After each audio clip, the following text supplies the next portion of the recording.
जनता का निर्णय सर माथे पर।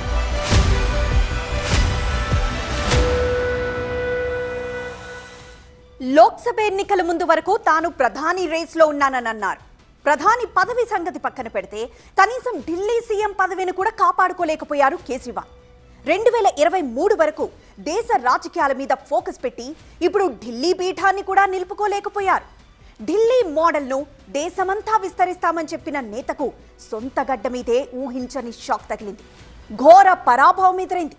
కేజ్రీవాల్ పతనానికి కారణాలేంటి? అవినీతి అంతమే లక్ష్యమని ఆప్ను ప్రారంభించిన కేజ్రీవాల్ అంతులేని అవినీతి ఆరోపణల్లో కూరుకుపోయారు.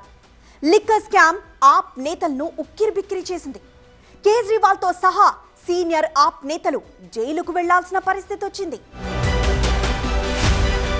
बहुत लोग कहते हैं कि कुछ नहीं हो सकता इस देश में, मैं कहता हूं अब तो होके रहेगा. ఆమ్ ఆద్మీ అంటే సామాన్యుడికి ప్రతిరూపమని, పేదల కోసమే తాను పార్టీ పెడుతున్నట్లు ప్రకటించిన కేజ్రీవాల్ మాట తప్పారని చాలా విమర్శలు వచ్చాయి. పాత మిత్రుల నుంచి ఇప్పుడు బీజేపీ, కాంగ్రెస్ నేతలు కూడా ఇదే విషయంపై టార్గెట్ చేస్తున్నారు. అవినీతి ఆరోపణలు కేజ్రీవాల్ ప్రతిష్టను చాలా దెబ్బతీశాయి. సామాన్యుడి కోసం పార్టీని ఏర్పాటు చేశానని ప్రకటించిన కేజ్రీవాల్ విలాసవంతమైన జీవితానికి అలవాటు పడ్డారని, శీష్ మహల్ నిర్మాణం దీనికి నిదర్శనమని అటు బీజేపీ, ఇటు కాంగ్రెస్ నేతలు టార్గెట్ చేశారు. అవినీతి ఆరోపణలతో పాటు అసమర్థ పాలన అన్న విమర్శలు కేజ్రీవాల్తో పాటు ఆప్ను దెబ్బతీశాయి.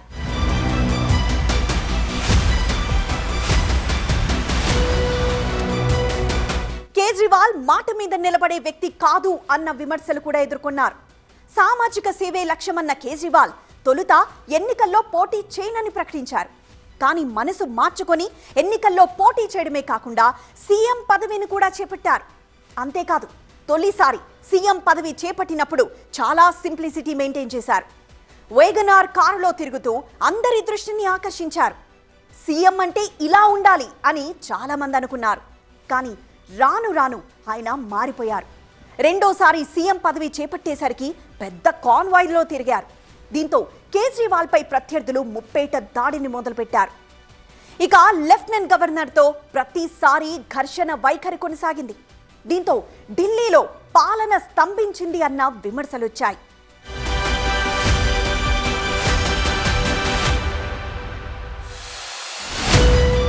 ఢిల్లీ ఎన్నికల ప్రచారంలో బీజేపీ నేతలతో పాటు కాంగ్రెస్ నేతలు కూడా కేజ్రీవాల్ శీష్ మహల్ నే టార్గెట్ చేశారు.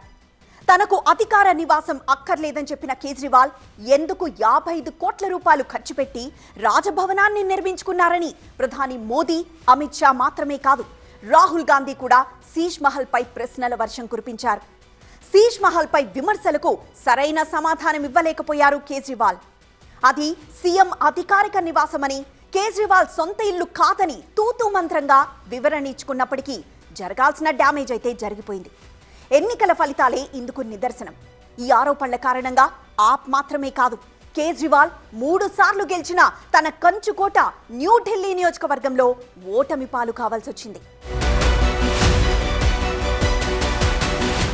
అవినీతి అంతానికి జన్ లోక్పాల్ బిల్లు కోసం తొలుత అన్నా హజారేతో కలిసి ఆందోళన చేశారు కేజ్రీవాల్.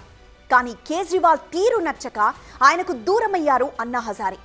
ఇదే విషయాన్ని తన విక్టరీ స్పీచ్లో ప్రస్తావించారు మోదీ. అవినీతికి వ్యతిరేకంగా జన్మించిన పార్టీని కేజ్రీవాల్ సర్వనాశనం చేశారని, ఇప్పుడు ఆ పోటమితో అన్నా హజారే కూడా సంతోషంగా ఉన్నారన్నారు. आपदा वाले ये कहकर राजनीति में आए थे कि हम राजनीति बदल डालेंगे, लेकिन ये कट्टर बेईमान निकले. मैं आज वरिष्ठ महानुभाव श्रीमान अन्ना हजारे जी का बयान सुन रहा था. अन्ना हजारे जी काफी समय से इन आपदा वालों के कुकर्मों की पीड़ा झेल रहे थे. आज उन्हें भी उस पीड़ा से मुक्ति मिली होगी. साथियों, जिस पार्टी का जन्म ही भ्रष्टाचार के विरुद्ध हुए आंदोलन से हुआ हो, वही भ्रष्टाचार में लिप्त हो गई.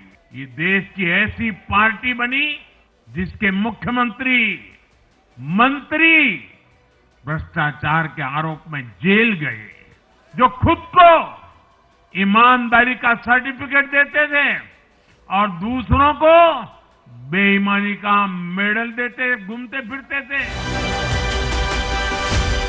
కేజ్రీవాల్ కు ఇది గడ్డు కాలం. ఓవైపు బీజేపీ, మరోవైపు కాంగ్రెస్ నేతలు ఆయన్ను టార్గెట్ చేస్తున్నారు. మరోవైపు కేసుల పరంపర వేధిస్తోంది. ఈ పరిస్థితుల్లో ఆప్ను ఆయన ఎలా కాపాడుకుంటారో చూడాలి. ఢిల్లీ విజయంతో బీజేపీ దృష్టి పంజాబ్పై ఉంటుంది. పంజాబ్లో ఆప్ ప్రభుత్వానికి ఎలాంటి గైడెన్స్ ఇస్తారు? ఢిల్లీలో చేసిన పొరపాట్లను అక్కడ రిపీట్ కాకుండా చూడాలి. కేజ్రీవాల్ తన గురువు అన్నా హజారే స్ఫూర్తితో జన్ లోక్పాల్ బిల్లు కోసం పోరాటం చేశారు. కానీ ఆమ్ ఆద్మీ పార్టీని ప్రకటించగానే కేజ్రీవాల్ కు అన్నా హజారే దూరమయ్యారు. రాజకీయాల్లోకి వచ్చే వాళ్లు నిస్వార్థంగా పనిచేయాలి, ఆడంబరాలకు దూరంగా ఉండాలి, ప్రజల కోసం పనిచేయాలి, డబ్బు కోసం ఆశపడకూడదు. కేజ్రీవాల్ కు ఎన్నో విషయాలు చెప్పా, కానీ పట్టించుకోలేదు. అందుకే ఓటర్లు గుణపాఠం చెప్పారన్నది అన్నా హజారే రియాక్షన్. जीवन में त्याग होना और अपमान पीने की शक्ति होना, ये गुण अगर उम्मीदवार में है, मतदारों को विश्वास आता है, ये हमारे लिए कुछ करने वाला है. मैं बार बार बताते गया, लेकिन उनके दिमाग में नहीं आया. और आखिर शराब की बात क्यों आ गई? धन और दौलत इसमें बह गया. ये शराब के कारण वो बदनाम हो गया. లిక్కర్ స్కామ్ లో అరెస్ట్ అయినప్పటికీ కేజ్రీవాల్ సీఎం పదవికి రాజీనామా చేయలేదు.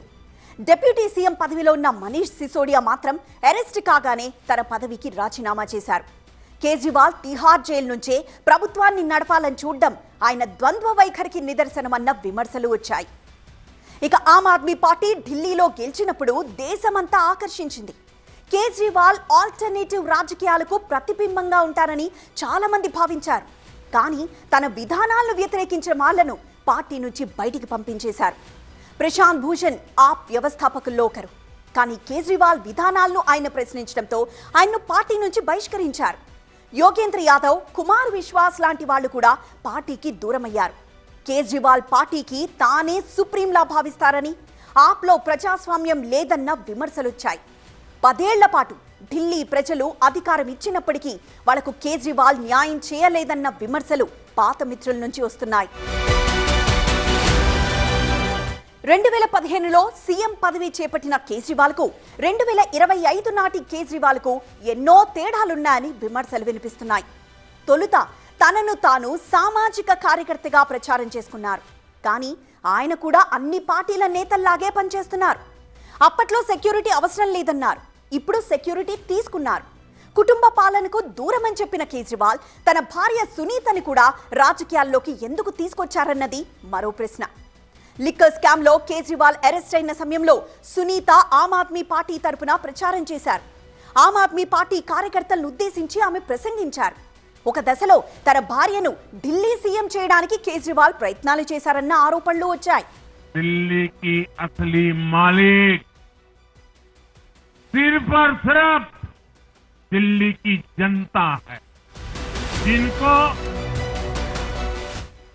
दिल्ली का मालिक होने का घमंड था, उनका सत्य से सामना हो भी गया. दिल्ली के जनादेश से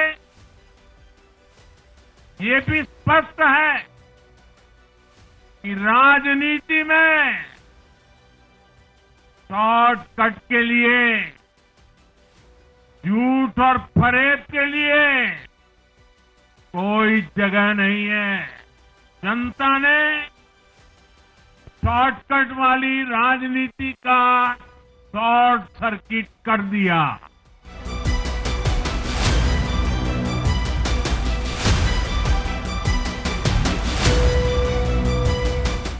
అతీషి సీఎం అయినప్పటికీ పెత్తనమంతా కేజ్రీవాలే చెలాయించారన్న విమర్శలు కూడా ఉన్నాయి.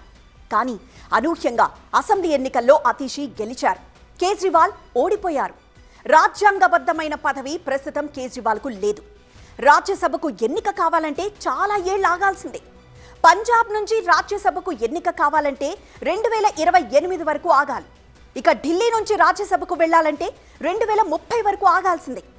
ఇది కేజ్రీవాల్ తాజా పరిస్థితి.